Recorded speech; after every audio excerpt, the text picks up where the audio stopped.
I saw something by a man named Tom Cotton, a senator from Arkansas. He's a great guy, friend of mine, supporter of mine, big supporter. I'm a supporter of his too. And he wrote a pretty nasty story about the head of Intel. And I said, well, if that's right, he should resign. And he came in, he saw me, we talked for a while. I liked him a lot. I thought he was very good. I thought he was somewhat a victim, but you know, nobody's a total victim, I guess. And I said, you know what? I think the United States should be given 10% of Intel.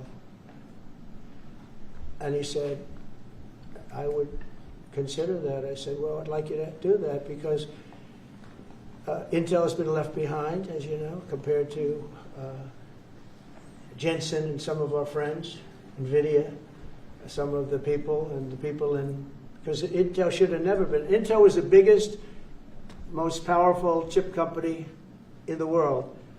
And then they started leaving. And they started going to foreign countries, in particular Taiwan. And if we had a president that would have said, okay, you can go to Taiwan, but we're going to put a 100% tariff or a 200 or a 300 or a 500% tariff, anybody that sells into the United States has to pay. They wouldn't have left. They would have never left, and we wouldn't have. So in the meantime, we had people that were, in some cases, good politicians that weren't good on trade. I loved that man, but he was not good on trade. I totally disagreed. He allowed the car industry to be taken out of this country. We lost 50% of our car industry. But that's all coming back. It's all coming back. But if somebody would have said that with Intel, would be a giant right now. Now, with that, they've had some bad management over the years, and they got lost. And I said, I think you should pay us 10% of your company. And they said, yes. That's about $10 billion. I don't get it. This comes to the United States of America. And I said, I think it would be good having the United States as your partner. He agreed. And they've agreed to do it. And I think it's a great deal for them. And I think it's a great deal. He walked in wanting to keep his job, and he ended up giving us $10 billion for the United States. So we picked up $10 billion.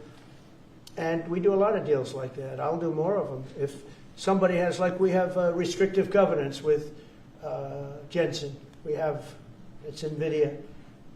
And to unrestrict the covenant, nothing to do with losing our powers or military or anything, because that I wouldn't do. But there are things you can do that don't affect us, that actually help us. And if we're going to give somebody a free out, a restricted covenant, we have a strong restrictive covenant on certain industries. And I will absolutely give somebody a opening on a restrict to do a lot of business, which is good for us, as long as it doesn't hurt us in a security or military way. And if I do that, I think the country should be paid, because anybody else, I have it in real estate where I'll have a deal with somebody and I'll have them restrictive covenant. Then they'll come back and they'll say, I'd love to be able to build over here, but I'm not allowed to because you have me covered, you have me restricted. I say, I'll let you build over there, but pay me a lot of money. No different. But the country never did it because the country was run by foolish people. Mr. President, on DC Prime, you said Chicago might be next.